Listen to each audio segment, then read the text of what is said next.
to another episode of Stress and Purpose in Life, and the second episode in our series of Traits of Life.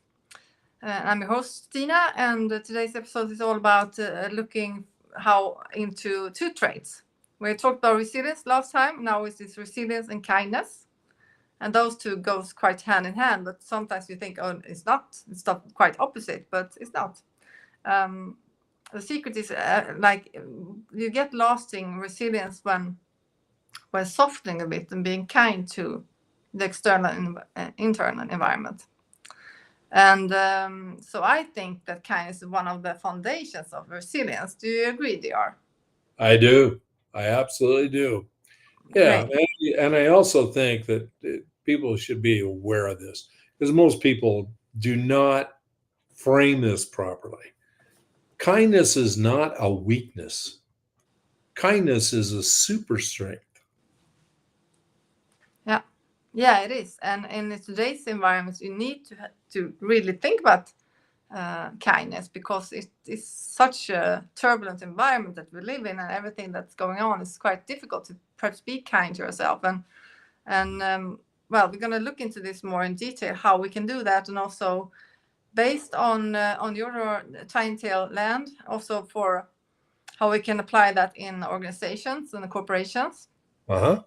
And it's lovely to have that also as a twist on it because it's really important, I think. So if we start off by if we talk about kindness, and I think of kindness as a heartbeat of resilience. It's like you have to make, like, how is it possible for me to be kind today because of stressful situations or something that you see on or how you react and everything, the internal dialogue. And if I ask you, dear, what inspired you to choose kindness as one of the traits for this tiny tail land? Well, kindness is pretty well accepted as being a key trait. There are five core traits. Resilience is one, respect, responsibility, kindness, and love. Those are the five core traits. Why are they core? Well, they're core because if a human being, any human being of any age, understands and applies those traits to their life, they'll be a much, much better person. Yeah. And so the people around them. And that's why about what I truly admire about this initiative that we have, because I know that you have kind of different characters in your tiny tail land. And can you, what is the illustration? Because it has to do with storytelling. What is the, do you have some kind of illustration about how kindness is put into this work that you have done? Where do you find the kindness, and what is the kind of character that you use for it to describe it and teach it? Well, depends. We've got two books that'll be coming out. One is the 25 essential character traits for kids, and that uses little characters like a superhero, Ant and Junior and Snoggle, and some of the popular characters the kids love. Then for the adults, we have the 25 essential character traits for adults. And with that, what we've done is we've gone to people that we know that have certain character traits that's just part of their life. You won't mention this, but I will. You were featured as resilience because it's such a part of your life. It's something that you've experienced in your own life, probably more than you should have, and Absolutely. it's it's something that you have a hard and fast belief about. And so when it came to resilience, when we think of resilience, we think of you. And I'm So so honored because I saw that cute little animation on me. I was like, okay, that's great to be part of this. So thank you so much for that, DR. Really great. you're welcome. It's our pleasure. But these traits are useful in so many ways. We're talking about kindness, but let's explore kindness relative to stress, purpose, and resilience. Yeah. Let's talk about that for a minute, okay? I don't know how difficult it would be to come out of something that was a resilient situation where you had to spring back without kindness. Yeah. I just see that as being very, very difficult. Sorry, I'm trying to get this. No problem. There we go. Okay, we're on airplane mode now, so we won't be interfering with that. But it would be so difficult to come out of a situation where you've just been knocked on your butt and people are trampling all over you and you got two ways to go. You can go, I'm mad as hell and I'm gonna, or you can say, they don't understand, and it's not their problem, it's my problem. And so I'm going to treat them with kindness, and it doesn't have to Alert from reflect. messages 52,421. Oh, sorry. Oh, sorry. What the hell? What was that? You're a wanted man. Many people want to reach you. Yeah. I don't know if oh, yeah, I know. Okay, I just turned that right off. Perfect. I didn't know you could do that. All right, so with that kindness, imagine how much less stress there would be on your life if you're deploying kindness as opposed to stiffness and hardness and being resilient to everything at least you think you are. I'm insulating myself because I'm the boss, or I'm the manager, or I'm whatever it is, or I'm a worker and he's a jerk, and so I'm gonna. You see what I'm saying? Yeah. Everybody puts up these barriers as opposed to being kind. What does that do? That drops the barriers. It allows for more open communication, less stress. Yeah. Now, in terms of purpose, let's go to the other point. If you have kindness in your life, then your purpose is not about you, it's about others.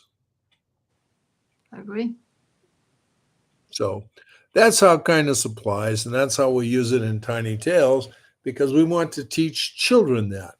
We're focused on third grade children, but every child needs to learn that, because if we don't focus on the third grade children, what's our generation, what's the next generation going to be looking like 20 years from now? It's going to be a mess. It's going to be absolutely a mess, because none of this is being taught in schools, where when you were a child, it was being taught in the school. When I was a child, first thing I learned was respect, which we talked about last time. Yeah. And we had to go through all these other. Kindness came up right away as soon as you went and took crayons from your neighbor kid, and the teacher would go, wait a minute, that's not how we treat people.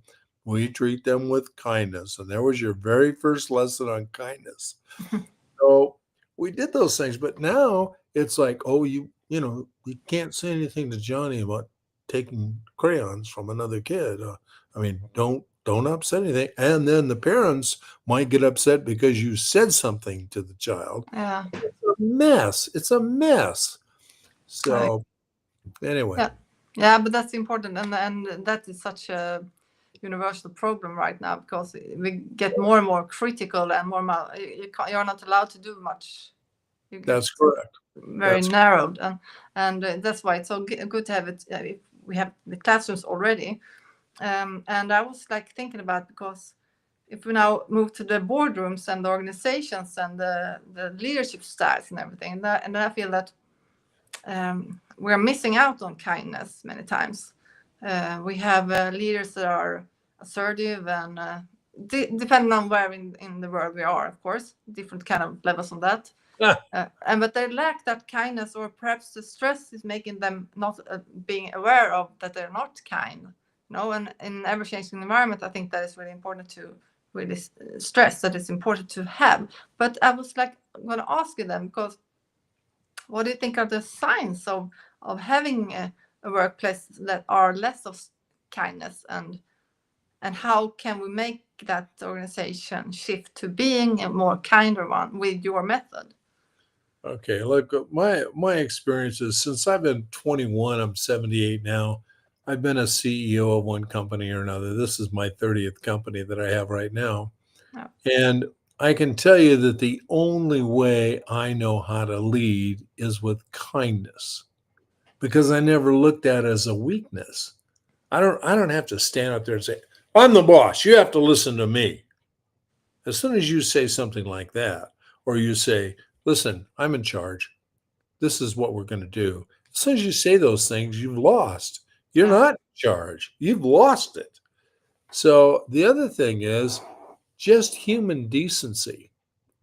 And why wouldn't you treat the people in your company the same way you treat members of your family? Hopefully, you're kind to your family, right? And I don't know.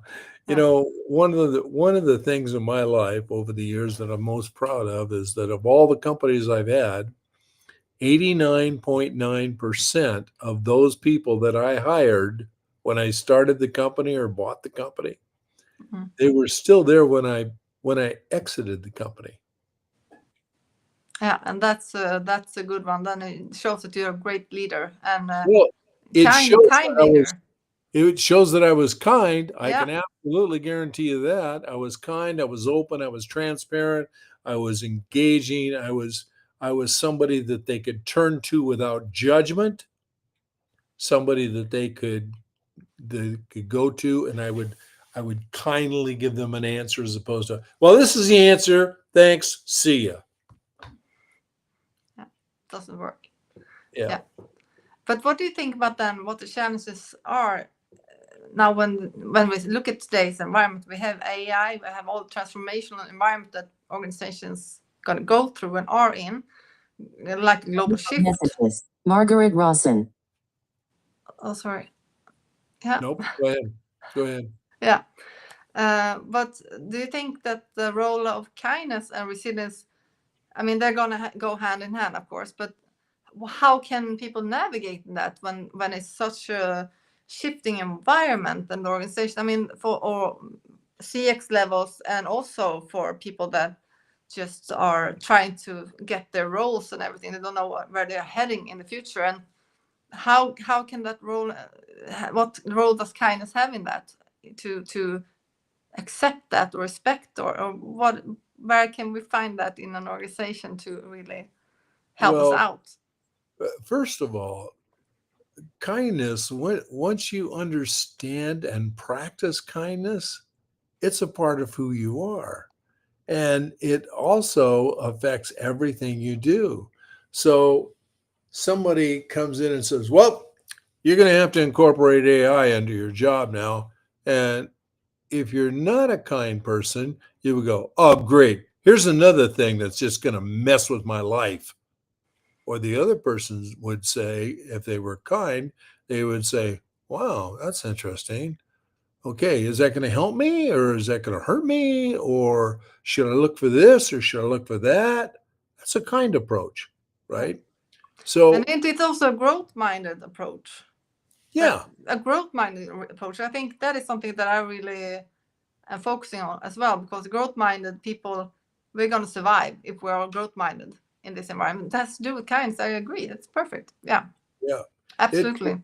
it truly has to become a fabric of your life. It's absolutely a part of who you are. And if it's not, you're going to go through life with a lot of aches and pains and bumps and bruises, and you're going to be frustrated, and you're going to want to lash back, and you're going to want to and lash out. You're going to just want to do things that aren't really necessary. Huh. If, however, you live your life with grace and kindness, and suddenly it's okay. It's what life is, and that happened. That's okay. So let me see what I can do to go to the next level or do something else or change the way I feel about it. But kindness has got to be part of the fabric of your being. Yeah. The fact that I consider myself to be articulate. I've always been pretty proud of that. Going way back in high school, I wanted to be an actor when I was in high school. And my teacher Who said, didn't? he said, let me break it to you, DR. He says, "You're not going to be an actor. That's not going to work for you." He said, "You can't memorize lines. You're not going to be an actor." I said, he says, "But I'll tell you what you can be." I said, "What's that?" He said, "A speaker."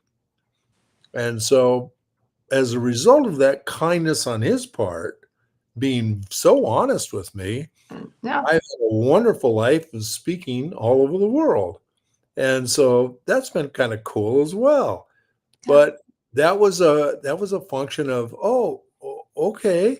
And I could have accepted, or I could have said, "Oh, no, and fought against it, and I would have missed out on a beautiful part of my life. Yeah. That's crazy. So the fabric of your life is dependent upon so many traits. Honesty, for example, whether you're honest or not. And this goes to corporate level too. Are you honest with your employees? Are you open?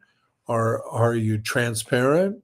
Um, all of these kinds of things. So there's certain traits, and certainly kindness is one of them, that has to be a basic part of your life. Period. Yeah. But everybody isn't kind. They have to practice that, because I'm thinking back to leadership and being a leader. Sometimes you need to be kind, but you also need to be assertive. And if you have some if you balance that, and you have more of the assertive character than the kindness character, perhaps almost like a narcissist, then it's an availability to be able to be kind, perhaps in the level that you need to.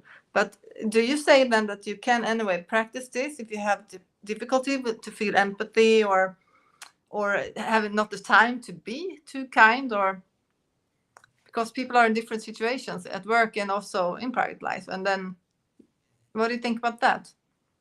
Because that's I also cultural thinking. I think it's something depending on where you are in the world as well. Well, to some degree, yes. There are some cultures where they see kindness as a weakness. Yeah. Period. They just do. And they come across that way, and people are used to that because they have literally thousands of years of being treated that way. And so they don't expect anything else. No. In And that's not necessarily a third world country, but that's what happens. Now, getting back to the countries that you and I live in, Sweden and America, we if we as a leader feel that the only way we can be genuine or sincere is to say, "Okay, this is what we're going to do. We're going to do it like this and this and this and this, and this is going to happen. I want you to do this and you to do this and da da da da da da da." Depending on how you say that, you can either be kind or you can be demanding. Yeah. Now, Yeah. the same That's what I mean, because that's two opposites almost. right, but the same way to say that is, "Okay, guys, listen, we've done a lot of research and we found that this is the way we're going to proceed. We think this will probably get us where we want to go. So I need you and your department to do this and give me a report back on that. And we'll be able to understand better the direction that we're headed. I need you and your group to do whatever, and get back to us. And then we'll put all of that into a whole." Now, what was the difference between those two commands? One was just do it, and the other one was do it, but here's why you're doing it and how it's going to help you and the company. Yeah. That's kindness. It's kindness because now you're part of the team. Now you feel like you're included, as opposed to as another reason why this guy doesn't like me.